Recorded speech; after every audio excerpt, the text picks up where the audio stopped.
So hello everyone, my name is Huang. Like my full name is Huang Yan Chen, but people call me Huang. I'm from the GambleAware multicultural service. We provide counseling service for people in their own languages, and my background is Chinese. And before I start, can I please check, because this is the multicultural presentation, can I have some idea about what is our cultural background? Brazilian. Colombia. Nepalese? Nepalese. Yes. India. Sure. Pakistan. Filipino. India. Cool. I'm from Nepal. Nepal. Yes, we're neighbors. Malaysian, Singaporean, and Indonesian. You're really cross-cultural. Right, thanks everyone. Before I come, I did some research, because like in Randwick area, the top language speak is English. The top other languages are Chinese, Mandarin, Cantonese, Greek, Spanish, Italian. That is the official stats. But also today, I know that we want to be more flexible because we have so many more cultural diversities. And at the same time, I did prepare my presentation quite culturally. I rely on some Greek mythologies. That's because before I come, my manager says, it's doing the presentation. We know what we're doing, the gambling. We know what we do, but it's very hard for me to keep the people awake. So try not to get them sleep. This is why I prepared some stories. And so we are doing the presentation in Randwick. I'm not local here. The thing I can know, if I go to search online, gambling in Randwick, it shows me the race course. So let's start on the topic in race course. Right, so that is the horse betting. Can I please have a hands up? How many people know about horse betting? Yeah, yeah. We're lucky we got some people know about it, yes. It's quite interesting because, yes, just a brief introduction to myself. Before I become the bilingual, cross-cultural clinical consultant, I work for the GambleAware hotline. So that is the number you can see. Can you please go back to the previous slide? Yep. This number, just a little bit advertisement, is 24/7. Anyone who has gambling issues or anyone who has been affected by gambling can give us a call, and we provide support in gambling counseling, financial counseling, on-the-spot urge management, and the people who have gambling issues can call us, families, friends, loved ones, people from the workplace, anyone can give us a call. All right, so just going to share an interesting story. When we was working at hotline, it's actually not rare for us to receive calls from people who has issues with horse betting. But realistically, before I come, I asked the people around me, because I know people who is local, who's white, business person, athletics, regular visitors to the star, businessmen, like they think that they have no gambling so much better than me. They think they can do a better job than me.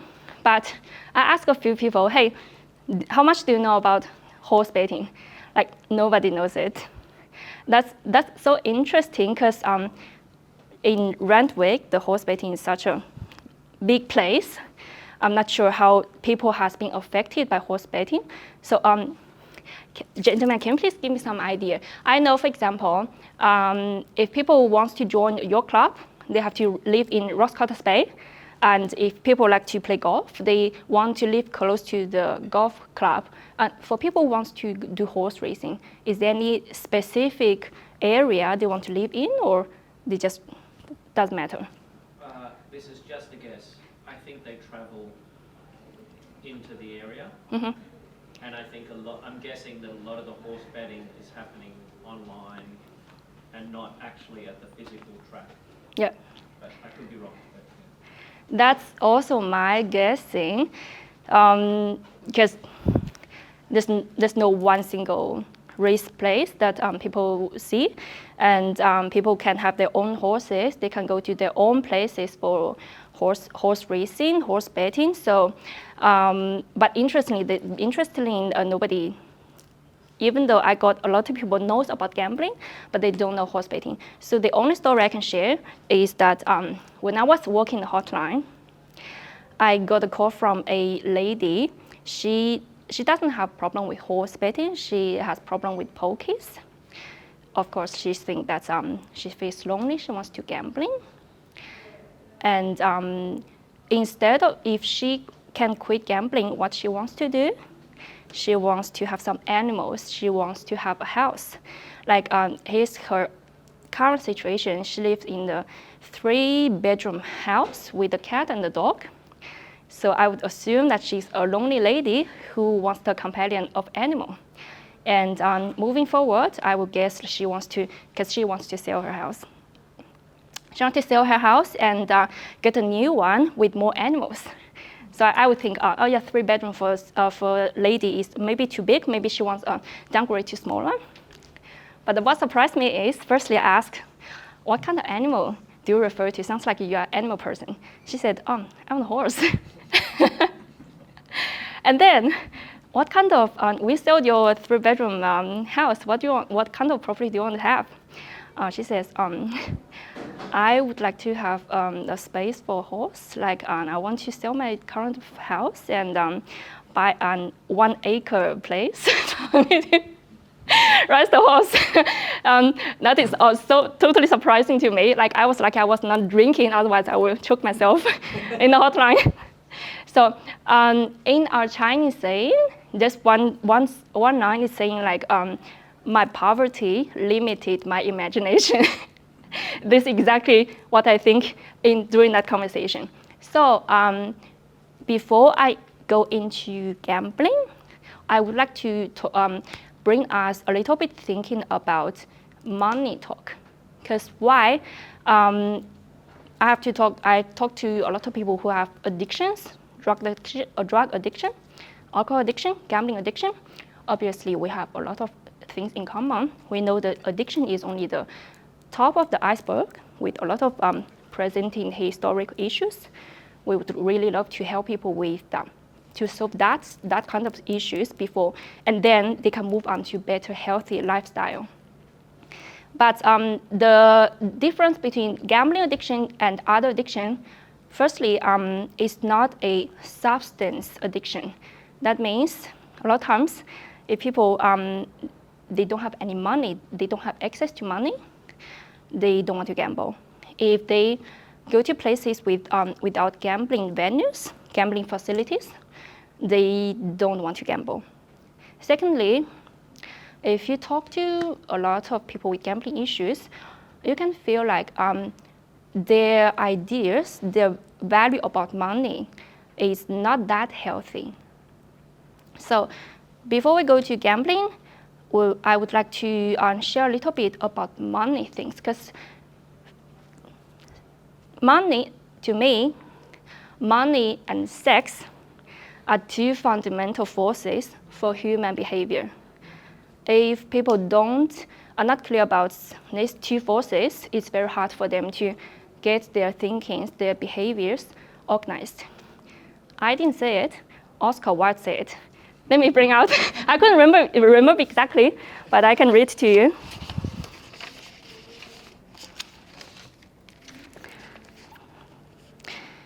So he says, money matters are treated by civilized people in the same way as sexual matters, with the same inconsistency, prudishness, and hypocrisy. He continues to say by voluntarily telling patients in the price at which he values his time. He shows them that he himself has cast off false shame on these topics. False shame. I just bring the rest paper, and so I don't have to walk around. If people want to have a read, have a read. Thank you. No worries. So who wants to talk about money? Nobody? That's fine. I don't want to talk about money before, but ever since I started this job, I talked to so many people. I feel like it's not a bad thing to talk about money. It should not be a shame to talk about money, because this is something we need for survival. So I would like to start our topic by sharing some cultural differences in terms of money. Like, I'm Chinese, like people know that Chinese, we love to save. But even saving can go wrong sometimes. For example, we know for people who like playing pokies, nowadays mostly it's by cash. It's very dangerous for them to keep cash with them. I got callers, they have been gambling for 20, 30 years. They really want to save the money. But once they got $3,000, $4,000 in the bank account, once they got a chance, they just go blow them away. I don't give up, like we counselors, we don't give advice. But deep in my heart, I really want to say, just use the money. It's, it's so much better than gambling it away and feed the machine. You lose the money and you lose your empathy, you lose your lifestyle, you lose your focus in your life. So that is about savings. Everything have two sides. Well, you can see the saving positively and also negatively. And another thing about savings, Germans are famed for their love of cash. The traditional saying, cash doesn't stink. They also sounds like they have broad dislike of credit cards and personal debts. I'm not sure. To be honest, I'm not familiar with German culture. Does anyone know if it's true? Or? Yes, this is another thing about culture. Like people think the culture is like this, but actually the culture is like that. I can give you an example. And I'm Chinese, I know Chinese. So in this article, it says that why Chinese like to save, because it's mainly about the country's one-child policy, which was in place until 2015. This policy meant households had less need to spend on children, but also reduced the ability to rely on children in retirement. That is a big cross. Raising child, just as the rest of the world, it's so expensive nowadays. So in terms of the cultural values, don't entirely believe on articles, don't even believe on me, because even within culture, we have so many varieties. What I can say is we respect, be open-minded, be willing to be challenged of our own thinking, right? And what else? Just watching the time, because I probably can go over time. Yes, maybe just one last thing. Religions, like Islamic finance, is based on the belief that money shouldn't have value in itself. That means you shouldn't make money from money. So the concept of interest should be avoided. Also, gambling. Gambling is so heavily stigmatized. People can feel so shameful. And with our cultural diverse population, some people, they choose to talk to someone outside their culture because they don't want to be judged. They don't want to feel ashamed of what they've done. So our service, even though we talk to people in their own language, normally we'll say, if I meet you in the community, if you don't say hello to me, I won't say hello to you. We want to do everything we can to make you feel comfortable and safe. If you want to have a read, have a read. Mm-hmm. Right, so let's talk about gambling. What is gambling? Maybe just one click for the enemy. Maybe just one click. There we go, yep.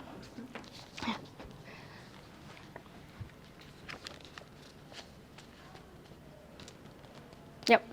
So what is gambling? Basically, is the exchange of money or something of value for something where the outcome is unknown. So the outcome is unknown is very important. For example, if the outcome is known, sometimes it can be boring. If someone who wants to do an investment, I don't know much, but it feels like I can safely say you can earn 10% after 1 year. But people think that's not enough. They will be so interested if I tell them you can earn 300% after 1 year. And they will think they know the money better than others, but they won't think that this can be realistic. Because if everyone invests in that business, where does that money come from? So the uncertainty. Sometimes people go to gambling if they want to make money. They think they are luckier than others. They think they are smarter than others. They think that they found something that other people don't know.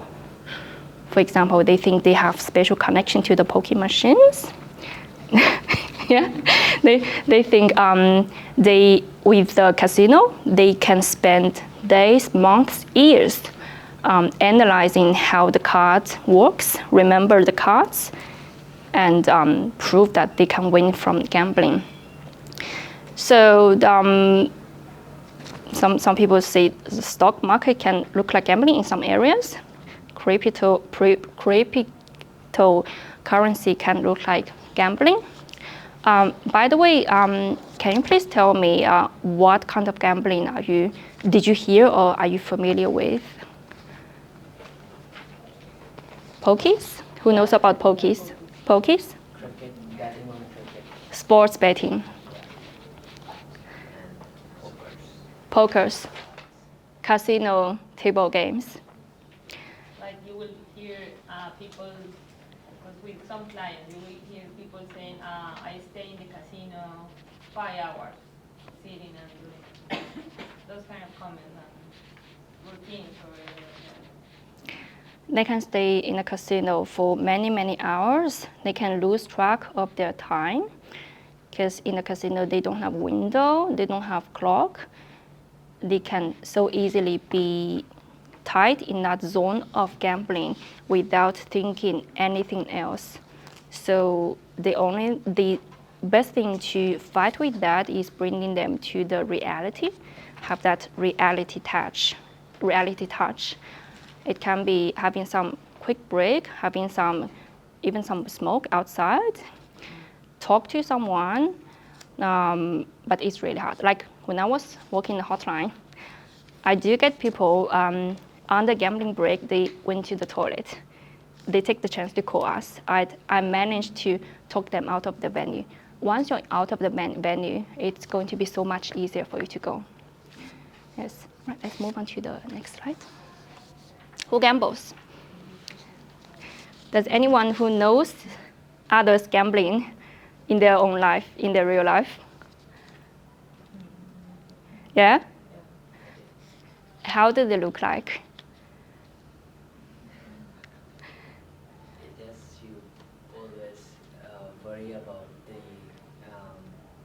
result that is going to come, and you have no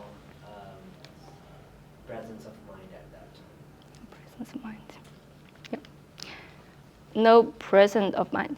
Do you have any? Different backgrounds. I have women. I've been seeing some women that they don't want to be isolated or sitting at home, so they just want to be in a place where it's people they can see. In a club, in the summer they got air conditioning. In the winter they're warm. They have shuttle bus. They take you anywhere. They have nice settings, and for a lot of people, this is the only place they know. They are used to. They are feeling comfortable. They can socialize with people. So who gambles? Anyone can gamble. Yes, especially if you go to casino, you feel like a lot of people, they look so civilized, they look so organized. If they don't tell you, you can never guess they gamble. Not entirely in casino, in anywhere. Yes, you'll be surprised to hear their stories. So who gambles? Both men and women, from any age, from any ethnicity or culture, any educational level. Anyone can be gambled, but they gamble for different reasons. They gamble under different influences. So let's go to the other side. Why do people gamble? They think it's fun. They think that they can make friends, yes. Especially ladies, when they feel lonely, they want to talk to someone. Like not only to ladies, but also for other sexes as well. It's a way of connecting, especially when they feel isolated. They can have feeling of so isolated because of gambling. They lost the touch with their previous connections, and they have been that circle of friends who gambles together. It's very hard for them to leave that circle, even if they want to, even if they're so determined to quit, they can so easily be influenced by others. Try one's luck. Yeah, people think they're luckier than others. They think they're smarter than others. That if there's one thing that I want people to remember is who think that winning money in gambling is a blessing. Like to me, winning money in gambling is the worst thing could be happen to anyone. Like, and I always got challenged by my callers or by my clients. You're so young. You look like a high school math teacher. do you ever gamble? How much do you know about gambling? How can you guide me if we don't guide our counselors? We talk. we don't give advice. How can you help me if you don't know about gambling? So I honestly say I gamble. Yes, I play pokies. Like, how many people play pokies in their lives? Yes. Yes. Like in Australia, like people think like gambling is so common. You can find gambling machine everywhere, and a lot of time people start gambling without knowing how bad it is, how dangerous it is. They can casual gamble for a few years until they lost their job, until they have relational breakup, until they got that heritage payment, or they be redundant. They have a lot of money going to gambling and win big. That is the time they got hooked up. So if there's one thing I want you guys to remember, like winning money in gambling is the worst thing that could happen to any person. I was a lucky one. I didn't win money in gambling. So I find it so boring. I just didn't. I don't have enough money to do it, and this is why I wasn't hooked up. Right, win money. Yes, like I said, the belief of money can be so important for someone. If they learned to earn money in the hard way, if someone who has been educated in the right way of earning money, earning their reputation, they can go to work hard. They can find a job that they like. They can go to have education that is going to maximize their personal potential. They can invest in a career that is really giving that positive feedback. But if someone who has been taught the false value of money, they think they can exploit someone else by earning the money for themselves with the return that nobody else can have. That is a lot of time when the things can go wrong. Yeah, so if we can talk about money in our counseling sessions, and sometimes you'll be surprised on how they're thinking.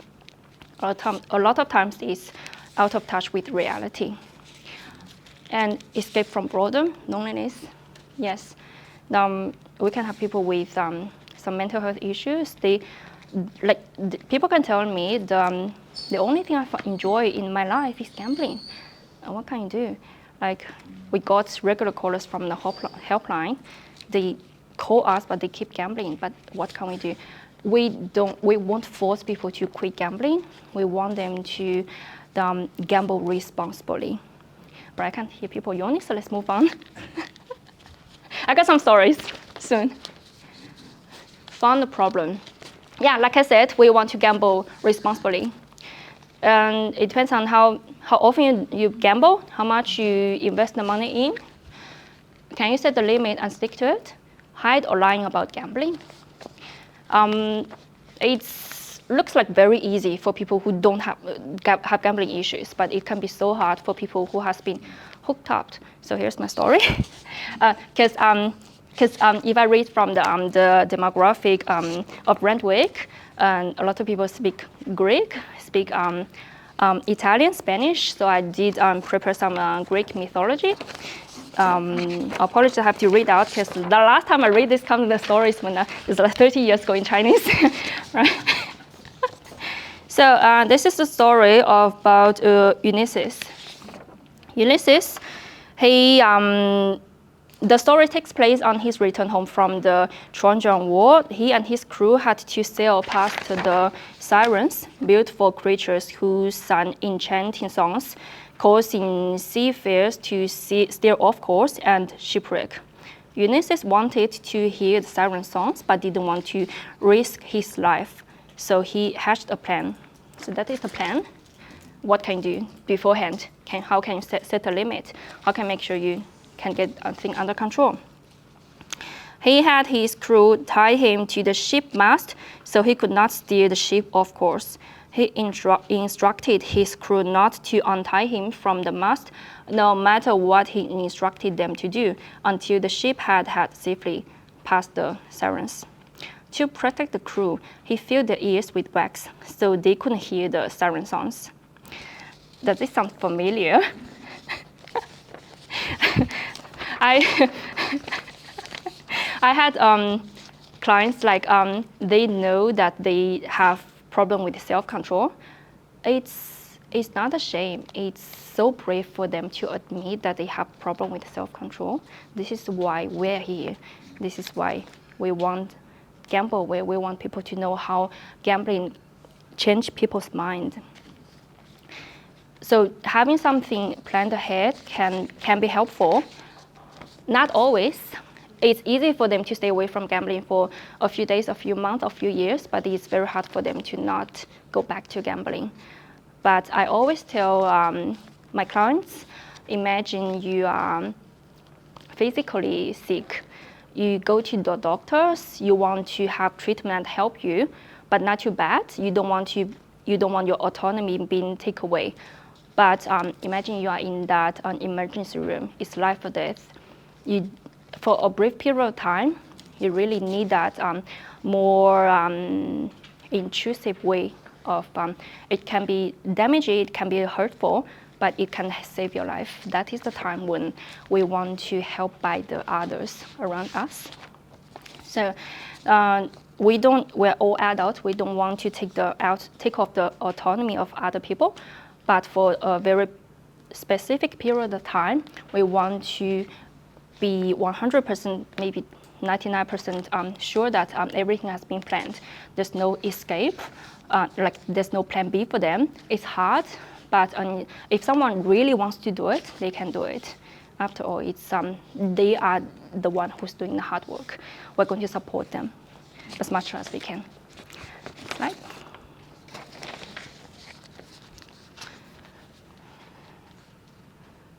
Maybe next. Possible signs of harmful gambling. So I got the gentleman. He says like, what's the gamblers look like? They always worry. They can always be short of money. The mood can be changed so much. It's moodiness, irritable, withdrawn from families or friends, secrecy, missing appointment, events, borrowing money or stealing money. Recurrent gambling behavior that leads to distress. It's so funny that when I was talking to one of my clients, his thinking was so logical, his thinking was so clear. I didn't have to see anything. He lists all these things one and one. I was like, I have a textbook in my mind, and he helped me tick all the boxes. Like, so he said, can teach me, how much else can teach me? I said, there's nothing I can teach you. You can teach me. You can teach me so many lessons. So this is when it happens. you know all the stories, you know all these theories, but you don't know how to do it. Why we don't know how to do it? It's like we are sick and we know this meditation.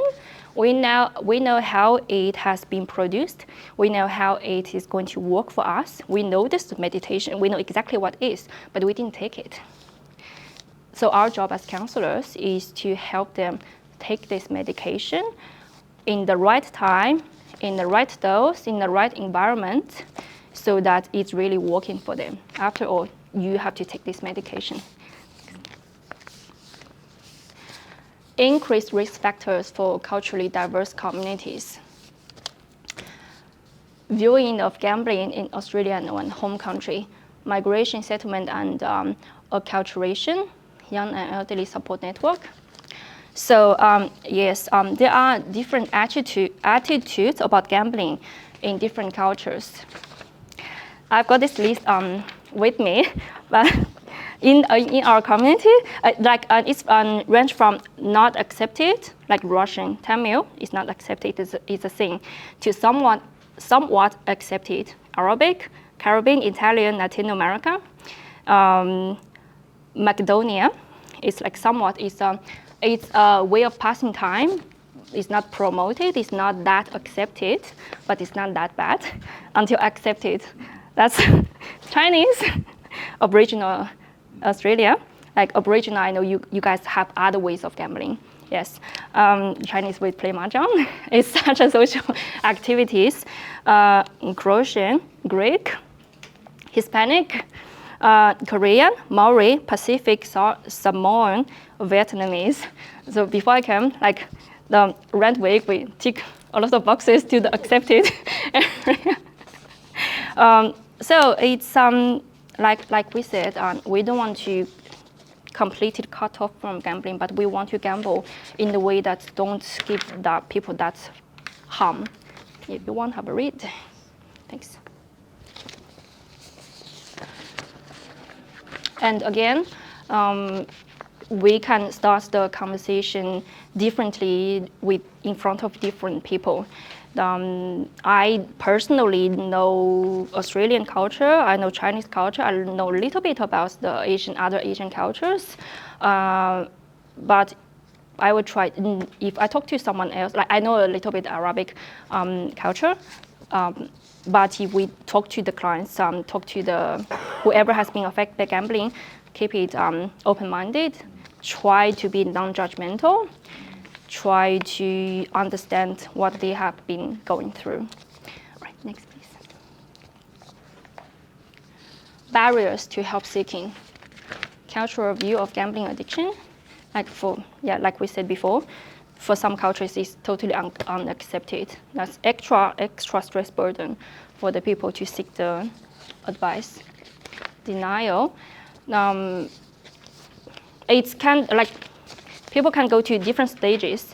They don't think that gambling is an issue, or they deep in their heart, they think that gambling is an issue, but they deny it in front of others. They admit to themselves, but they deny to others. They totally admit that they have gambling issues, but they are not ready to change, or they don't have resource to change. People can range from all different ranges. So there's a popular intervention. It's called motivational interview. That is to try to talk, to try to show the empathy, so that to let the people think that they have problem, let them people think that they themselves want to change. This can be a good way to start the conversation. And what's going to be next is to, once they are motivated enough, make sure that they are resourced enough, make sure they are supported enough to move on to their new life. Yeah, next. Does anyone want to go back to the slide and take photos? All good? Yes, sure. How to raise the issue. Reflect the own word. It's like us, we counselors are trained, the professional trained to listen. We sometimes like a mirror. We reflect what people say to me. so they can hear and they can have more clear thought about what they're thinking. They can go to the conclusion by themselves. They want to quit. They want to change. They want to have alternative activities. They want to build new relationships.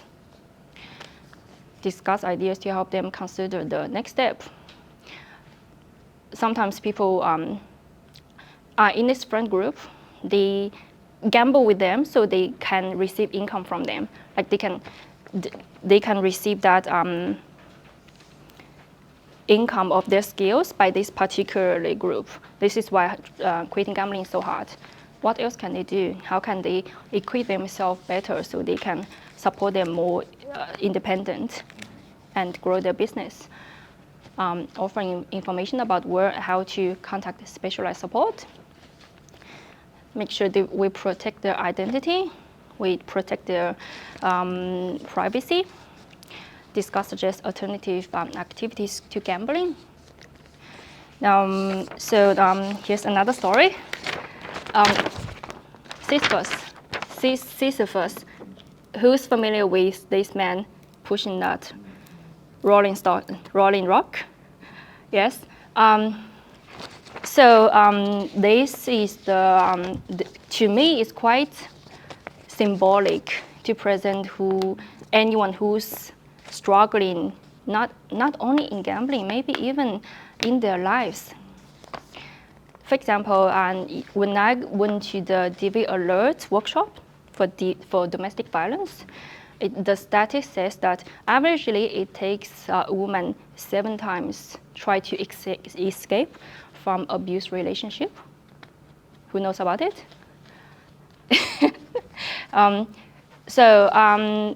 It's same with gambling. It's nearly impossible for me to help someone to quit gambling overnight. It's so common for them to relapse into gambling. Who has experience of escaping in an unhealthy, abusing, or toxic relationship? I have the experience. Even though I wasn't addicted to gambling, I have the same feeling. Every time you're so determined to escape, you're so determined to quit, you can be so well for a period of time.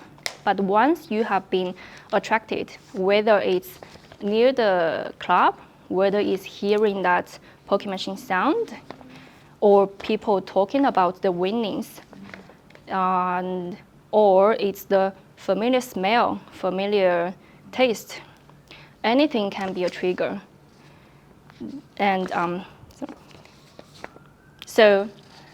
I won't say it, but I understand their struggles. The families and friends, if they don't have that kind of experience, they can't understand it. They will just say, just don't go there. Just don't take the cash. Cut your card. What else? Just go for a walk. Yeah. Like it works. Like for example, for Chinese, if we fly back to China, there's no gambling. We can be gamble free for half a year without even thinking about it. But once we're back, it's the start of new cycle, and it's again rolling the rock from bottom to the top, watching it rolls down again. What I'm telling to my clients is, as long as you keep trying, as long as you don't give up, we won't give up. Like our service is free of charge. Like we're going to be here whether or not you're coming or not, so always welcome back. Yes, this is my thinking. Next, please. Yeah, how can counseling help? I normally theorize this kind of help in 4 stages. Firstly, we can help with restrictive practice. For example, people can ban themselves from going into venues. They can ban them from poker machine venues. They can ban them from the whole venue, whole club, from casino as well, from the tab. Or they can cut the card. They don't bring the cash with them. They let someone take care of the finance for a period of time. Then the second stage is the financial management. Like I said that before, we provide free gambling counseling service. We also provide free financial counseling services. If they can get their finance organized, if they can find a career or investment or job that is going to maximize the profit, they don't have to rely on gambling for their income. They're going to be in a better position. And thirdly, personal growth. The work that they've done to themselves, how to train their willpower. We can do urge management. So a little bit about urge management is how we train our attention, like to me, it's not official, how we train our attention to be focused on the things we want to and not focus on the things we don't want to. Imagine that gambling urge is a bubble. When that bubble comes out, the more attention you give to it, the bigger it will get. And it will be so big until you cannot hold it, it will burst out. That is the time you have to go gambling. For some people, it will be quick, as in a few minutes, a few hours, maybe not a few minutes. For some people, it can be a few hours or for a while. I'm not sure exactly how long. So our job is to identify the signs when the gambling bubble comes out and how to stop, how to reduce the time when it grows, and then eventually distract yourself, channel out attention to something else. So scientifically, if we can do this right, if we can just don't give the attention to that gambling urge bubble, after 30 minutes, it will go away by itself, like scientifically. But I don't think I can do it. Like I'm not specifically trained to that. But if we work together, we can achieve that goal. The starting point of training our mind can be breathing technique, can be grounding technique, can be mindfulness meditation, whatever you name it. It's so popular right now. Specific intervention, we can discuss it. But some people, they have neurodeficiency, they are neurodiversity, the ADHD, they have other issues that this one we need to do some other work to help that process. But if we try in the right way, we can work on it. So that's the gambling urge. That's also our willpower, how we can find our values. How can we identify our value and make our goal towards our value? Once we have our goals, what kind of skills we can develop to achieve our goals? That is going to be a long story. It's like we don't have magic power, we don't have magic wand, we cannot tell you what to do, but we're happy to explore together with you. And the last step, in the long run, what can we do to change the environment so it's more sustainable, it's so much more protect you from going back to gambling again. Whether it's peaceful environment, non-abusing environment, friendly, accepting, or welcoming, or it really depends on what kind of resources they have. So I introduce our service in these 4 stages. And how can counseling help? Yeah, identify gambling triggers, false beliefs, finding ways to cope for healthy alternatives to gambling, and friend circle, how to develop the more healthy friend circle can be also very important. Word to now, raise awareness in community. This is GambleAware. So Monday to Sunday, we're going to have a lot of community engagement activities. Feel free to check it out. GambleAware website is to be gambleaware.newsouthwales.gov.au. Go have a look. We have that flyers. You can scan the QR code to see there's other activities around you. Promote discussion. We have flyers, how to open the discussion with families and friends, how to help others, what's the risk of gambling. Feel free to have a look. If you see signs, ask a question. What's the signs? If someone's always short of money, it's just sharing another story. Like I got a caller. Sorry, because I spent a lot of time working in the helpline. I hear a lot of stories from the callers. Can I'm always short of money. Whenever I get my pay, it goes to gambling or debt. I don't have money to buy my clothes. I have to borrow money to buy the food. Like, what kind of life is that?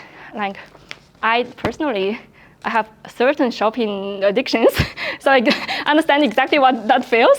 Always short of money, always go Afterpay, ZipPay, whatever pay you can find.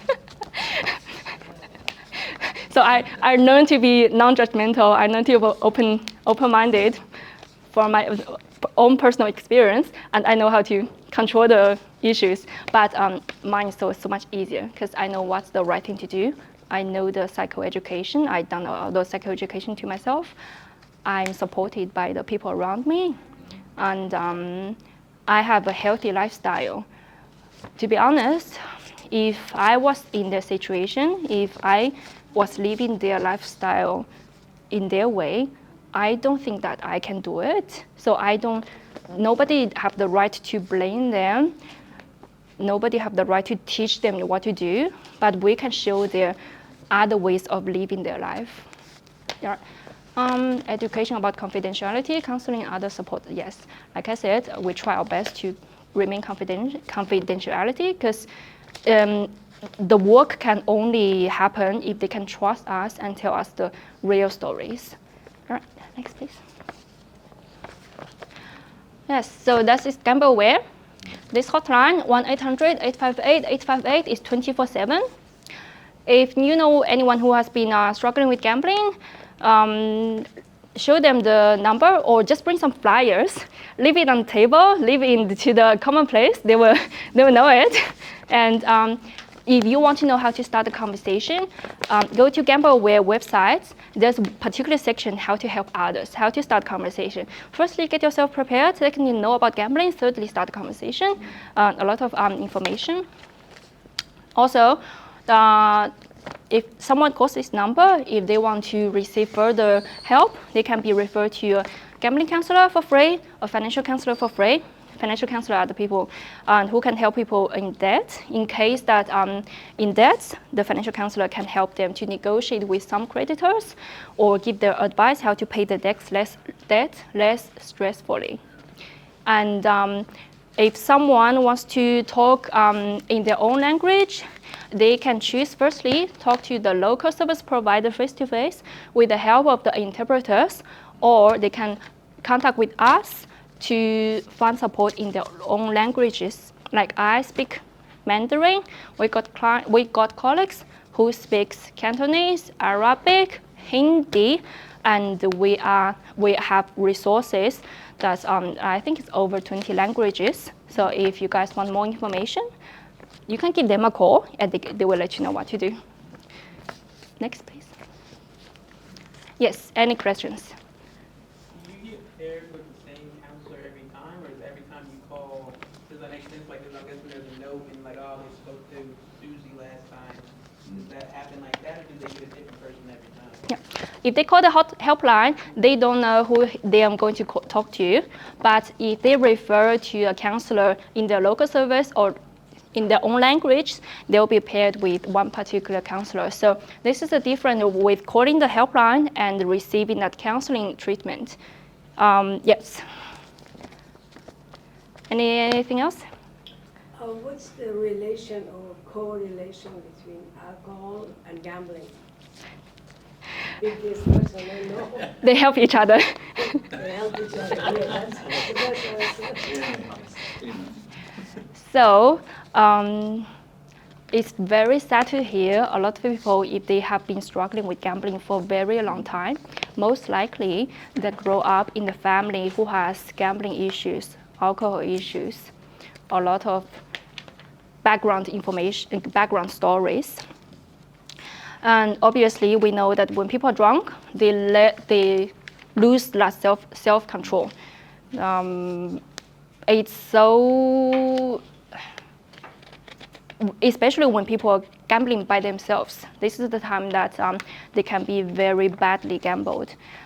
It's easier if they are just going out socially, drinking and gambling. Some of the friends have better control. Some of the friends, they can let them go when they are losing too much money.